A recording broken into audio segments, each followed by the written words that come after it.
My name is Savita, department of economics. आज हमारा topic है आर्थिक विकास के निर्धारक तत्व।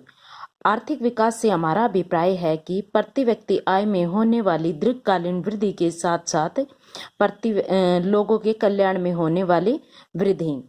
और आर्थिक समृद्धि में सिर्फ हम प्रति व्यक्ति आय को ही शामिल करते हैं, जबकि आर्थिक विकास में हम प्रति व्यक्ति आय में होने वाली दीर्घकालीन वृद्धि और कल्याण को शामिल किया जाता है। कुछ अर्थशास्त्रियों ने आर्थिक विकास को प्रभावित करने वाले तत्वों का अध्ययन किया और यह निष्कर्ष निकाला है कि आर्थिक और अनार्थिक तत्व कुछ ऐसे होते हैं जिनसे हम अपनी निर्धनता को तोड़कर और आर्थिक विकास को प्राप्त कर सकते हैं। वो तत्व दो प्रकार के होते हैं, आर्थिक निर्धारक और अनार्थिक निर्धारक। आर्थिक विकास के आर्थिक निर्धारक तत्व। पहला हमारा है प्राकृतिक संसाधन। प्राकृतिक संसाधनों से हमारा अभिप्राय यह होता है कि जो हमें प्रकृति की ओर से निःशुल्क मिले होते हैं, जैसे प्रकृति ने हमें भूमि, जलवायु, पानी, वन, खनिज पदार्थ या ऊर्जा के साधन जैसे पेट्रोल, गैस आदि हमें प्रोवाइड करवाए हैं। पर साथ ही साथ हमें इनका आर्थिक विकास कैसे कर सकते हैं? जब हम इनका बहुत अच्छी प्रकार से प्रयोग करेंगे। जैसे पेट्रोल है, पेट्रोल के कारण ही हमारे ईरान, इराक, कुवैत, जहाँ पर पेट्रोल यानी कि तेल बहुत ज़्यादा मात्रा में पाया जाता है, उस कारण से ही उन देशों का आर्थिक विकास ज़्यादा हुआ है। जैसे हमारे देश में लोहा, तांबा, टिन, सोना, चांदी ये हमें प्रकृति की ओर से मिले हुए हैं। इनके प्रयोग के द्वारा भी हम आर्थिक विकास कर सकते हैं। जिन देशों में प्राकृतिक साधन अधिक होते हैं वे अपना आर्थिक विकास बहुत ज़्यादा या बहुत आसानी से कर सकते हैं।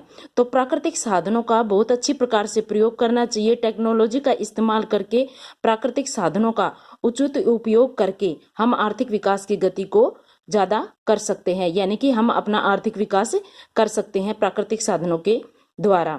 दूसरा हमारा है मानवीय संसाधन, यानी कि मनुष्य को भी एक साधन के रूप में यूज किया गया है, यानी कि भौतिक श्रम, यानी कि मनुष्य के जो हमारे लेबर हैं। हमारा देश अंडर डेवलपमेंट कंट्री है जिसमें बहुत ज़्यादा मात्रा में लेबर पाए जाते हैं। अगर उनकी हेल्थ, उनके दिमागों में जो ज्ञान है, हुनर है, उसका हम अच्छी प्रकार से प्रयोग करेंगे तो हमारा आर्थिक विकास ज़्यादा हो सकता है।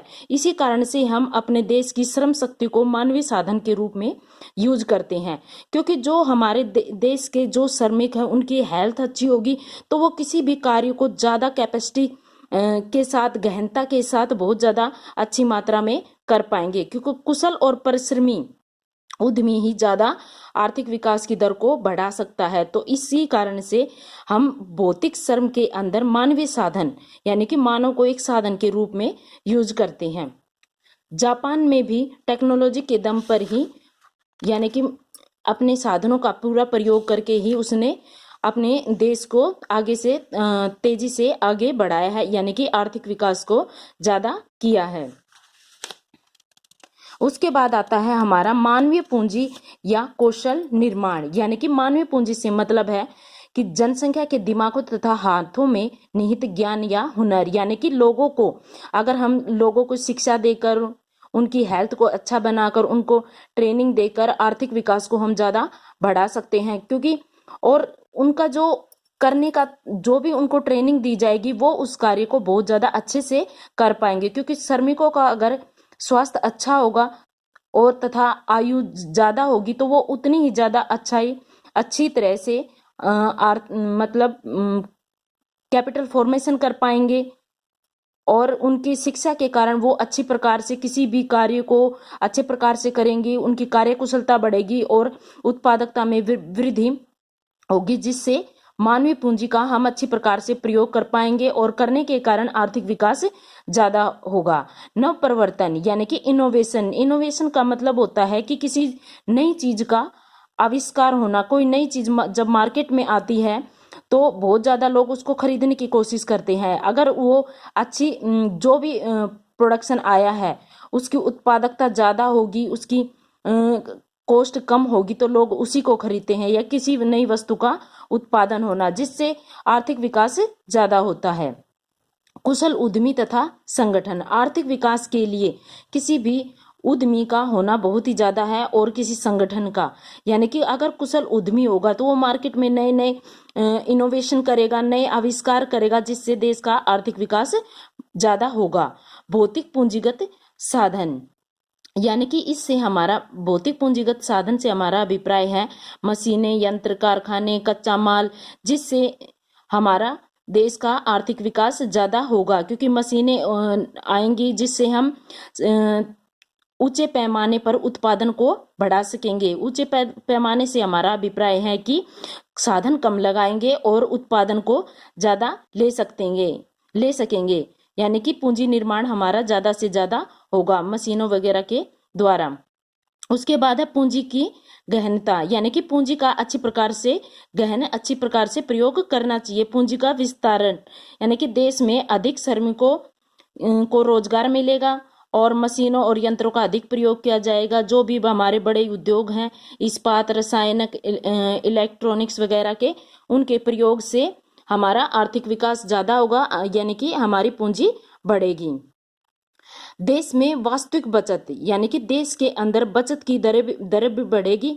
बचत करने की इच्छा शक्ति बचत करने की दर उसकी इच्छा शक्ति पर निर्भर करती है। अगर हमारे देश के अंदर बैंकों से कोई एक व्यक्ति अगर पैसा निकाल लेता है तो उससे हमारे बैंक के ऊपर इफेक्ट नहीं पड़ता। अगर देश में सारे लोग अगर बैंक से पैसे निकालेंगे तो बैंक पर बहुत ज्यादा इफेक्ट पड़ता है। तो देश के आर्थिक विकास करने के लिए अगर हमारी सरकार चाहती है तो वो घाटे की वित्त व्यवस्था भी अपना सकती है, यानी कि नए नोटों को छापना, जिससे देश में राष्ट्रीय आय बढ़ेगी और पूंजी निर्माण बढ़ेगा और लोगों को मतलब बेरोजगारी भी दूर होगी।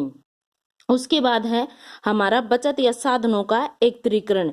पूंजी निर्माण के लिए बचत होनी चाहिए, यानी कि साधनों का एक जगह अच्छी प्रकार से निवेश होना चाहिए, जिससे वित्तीय समस्या यानी कि बैंक, सहकारी समितियां, इन आदि पर निर्भर करता है।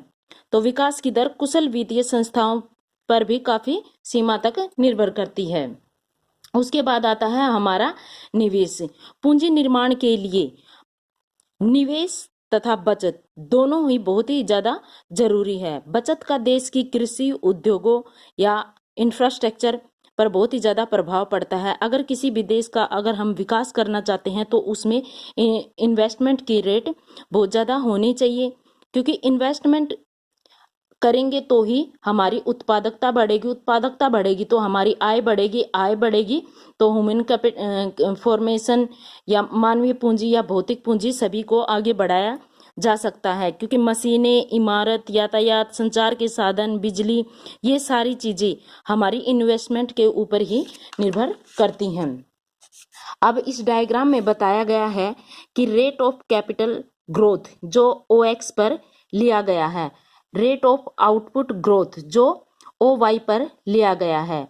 OA लाइन जो हमें बताती है कि हाई आउटपुट रेशो और OB लाइन हमें बताती है लो कैपिटल आउटपुट रेशो, यानी कि 5% जब हम कैपिटल ग्रोथ है तो हमारा जो आउटपुट है, अगर हम हाई कैपिटल आउटपुट रेशो को यूज करते हैं तो 1% ही रहता है। जब हम लो कैपिटल आउटपुट रेशो को यूज करते हैं तो हमारा 2% रहता है। कहने का मतलब है कि हमें कम पूंजी उत्पाद अनुपात को यूज करना चाहिए, यानी कि ऊंची पूंजी अनुपात का मतलब होता है कि पूंजी तो हम ज्यादा लगाते हैं और आउटपुट हमारा कम होता है, पर कम पूंजी अनुपात का मतलब होता है कि पूंजी हमने कम लगाई है और उत्पादन को ज्यादा लिया है, यानी कि OA हमारा ज्यादा बेस्ट है, क्योंकि इसमें हम 5% लगाते हैं और 2% का हमें आउटपुट मिलता है, यानी कि लो कैपिटल आउटपुट रेशो हमारा ज्यादा बेस्ट रहता है।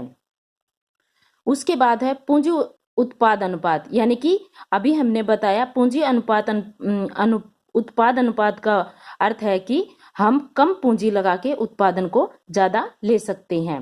अब आता है हमारा बाजार का आकार। आर्थिक विकास पर बाजार के आकार का भी बहुत ज्यादा प्रभाव पड़ता है, क्योंकि बाजार के अंदर श्रम विभाजन और विशिष्टीकरण।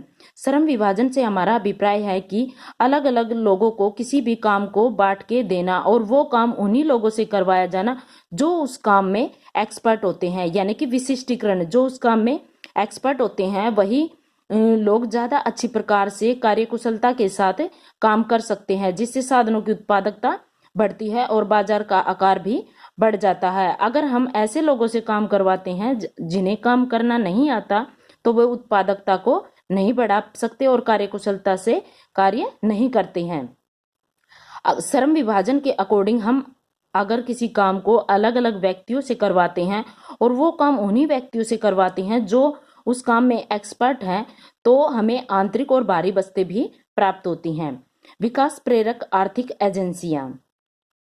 आर्थिक विकास को बढ़ाने के लिए हमें विकास प्रेरक आर्थिक एजेंसियों को भी बढ़ाना होगा, क्योंकि बैंक, वित्तीय और निवेश संबंधी संस्थाएं या नियोजन संस्थाएं जो होती हैं वो बचत को बढ़ावा देती हैं। लोग उनसे पैसा उधार लेते हैं जो इन्वेस्टमेंट में लगाते हैं, जिससे हमारे देश का विकास होता है, यानी कि आर्थिक विकास ज्यादा होता है। मुद्रा बाजार है, पूंजी बाजार है। मुद्रा बाजार में शॉर्ट टर्म के लिए लोगों को पैसा उधार दिया जाता है और पूंजी बाजार में लॉन्ग टर्म के लिए लोगों को पैसा उधार दिया जाता है, जिसका प्रयोग वो आर्थिक विकास के लिए कर सकते हैं। तकनीकी प्रगति। किसी देश के आर्थिक विकास के लिए टेक्नोलॉजी का ज्यादा होना या उसका तेज होना बहुत ही ज्यादा जरूरी होता है, जिसमें नई तकनीक आती है, नई मशीनें आती हैं जो अधिक कार्यकुशलता के साथ काम करते हैं। पहले श्रम प्रधान टेक्नोलॉजी को ही अपने देश के अंदर यूज किया जाता है, पर अब हमारे देश के अंदर पूंजी प्रधान तकनीक को भी यूज किया जाता है, यानी कि लेबर इंसेंटिव और कैपिटल इंसेंटिव दोनों को ही प्रयोग किया जाता है। डायग्राम के अकॉर्डिंग इसमें बताया गया है कि कैपिटल गुड्स और कंज्यूमर गुड्स को हम इसमें लेते हैं। OX पर कैपिटल गुड्स है, OY पर कंज्यूमर गुड्स है। जब ये AB लाइन हमारी प्रोडक्शन पॉसिबिलिटी कर्व को बताती हैं, यानी कि उत्पादन संभावना वक्र को बताती हैं। जब हमारे देश की टेक्नोलॉजी में विस्तार नहीं होता, यानी कि उसकी प्रगति नहीं होती, तो हम OA लाइन पर ही रहते हैं। जब हमारे देश का आर्थिक विकास बढ़ जाता है तो हमारी CD लाइन पर हम चले जाते हैं, यानी कि कंज्यूमर गुड्स भी बढ़ जाती हैं और कैपिटल गुड्स भी बढ़ जाती हैं। और ये इफेक्ट इस कारण से हुआ है कि हमारी टेक्नोलॉजी में वृद्धि हुई है, ताकि हम B से D पे गए हैं और A से C पर गए हैं, यानी कि टेक्नोलॉजी के कारण भी हमारा आर्थिक विकास ज्यादा बढ़ जाता है।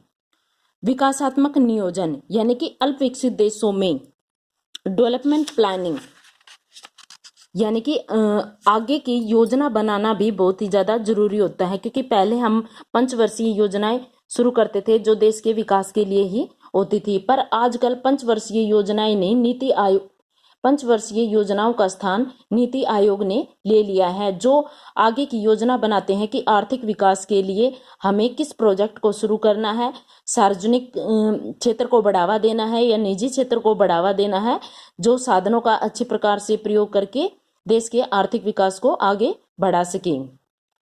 व्यावसायिक संरचना। किसी भी देश का व्यावसायिक संरचना का निर्धारित करना, यानी कि उसका स्ट्रक्चर का होना आर्थिक विकास को निर्धारित करता है। क्योंकि हमारा देश अंडर डेवलपमेंट कंट्री है, तो इसमें प्राथमिक क्षेत्र, द्वितीयक क्षेत्र और तृतीयक क्षेत्र पाए जाते हैं। प्राथमिक क्षेत्र हमारा कृषि से रिलेटेड होता है, द्वितीयक क्षेत्र उद्योगों से रिलेटेड होता है और तृतीयक क्षेत्र हमारा सेवा क्षेत्र से रिलेटेड होता है। हमारा देश कृषि क्षेत्र पर ज्यादा डिपेंड है, यानी कि हम प्राथमिक और द्वितीयक क्षेत्र में ही ज्यादा लगे रहते हैं। हमें आर्थिक विकास करने के लिए तृतीय क्षेत्र में भी ज्यादा आगे आना होगा, यानी कि आर्थिक विकास को बढ़ावा देने के लिए हमें तीसरे क्षेत्र का भी बहुत ज्यादा प्रयोग करना पड़ेगा। अंतर्राष्ट्रीय निर्धारक।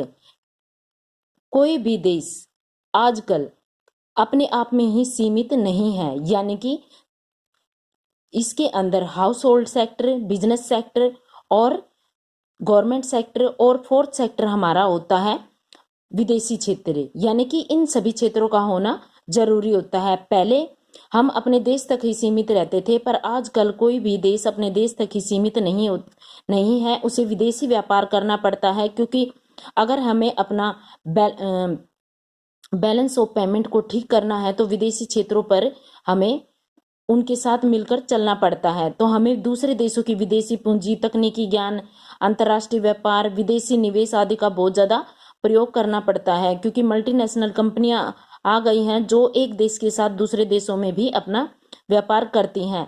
जो हमारे कई देशों ने मिलकर संस्थाएं बनाई हैं, जैसे IBRD, IDA, अंतर्राष्ट्रीय विकास संस्थान, ये सभी संस्थाएं बनाई गई हैं जो लोगों के कल्याण के लिए कार्य करती हैं। उनको शॉर्ट टाइम पीरियड के लिए या लॉन्ग टाइम पीरियड के लिए पैसे प्रोवाइड करती हैं या अंतर्राष्ट्रीय व्यापार से रिलेटेड उनकी मदद करती हैं। यानी कि आर्थिक विकास करने के लिए हमें अंतर्राष्ट्रीय इन तत्वों का भी ध्यान रखना पड़ता है। इनका प्रयोग करके, यानी कि विदेशी पूंजी का प्रयोग करके, तकनीकी ज्ञान का प्रयोग करके इंटरनेशनल ट्रेड करके हम विदेशों में निवेश करके आर्थिक विकास को बढ़ा सकते हैं।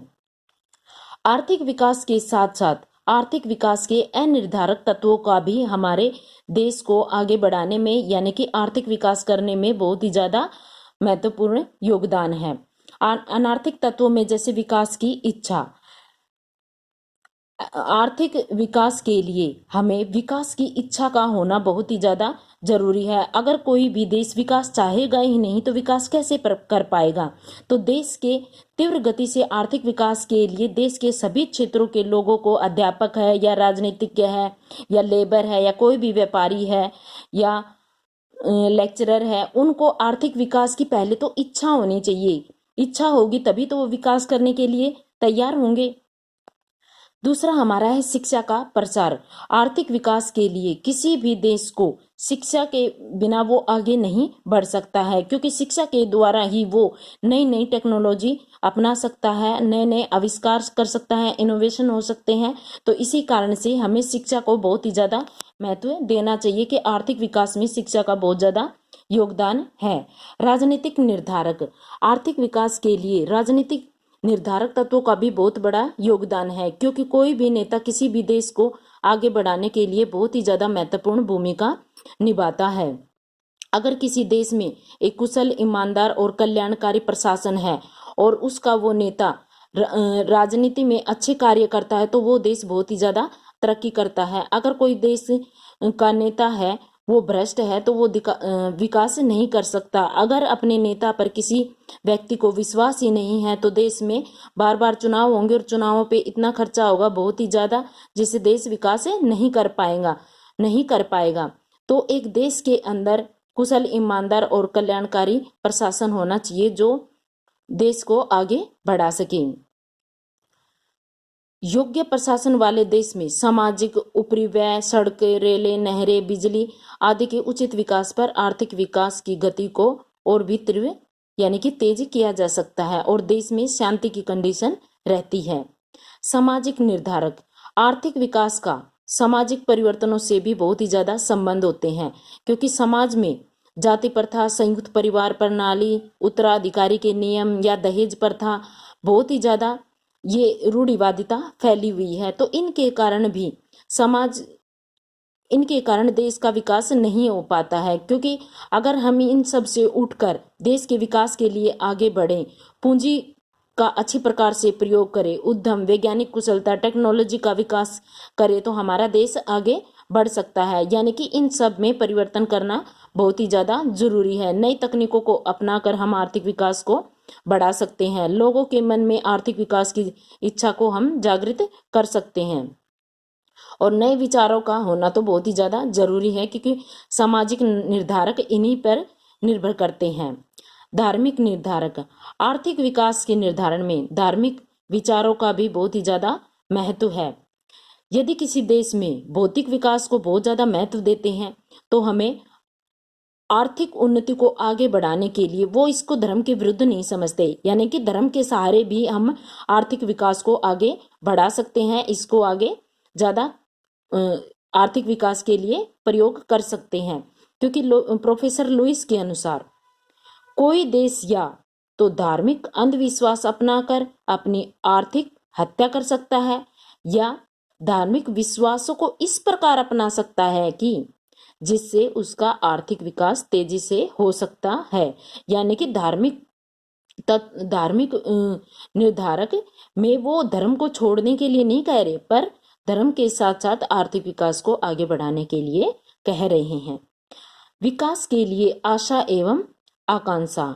आर्थिक विकास को एक ऐसी प्रक्रिया नहीं समझा जाना चाहिए जो अपने आप ही संभव हो जाती है।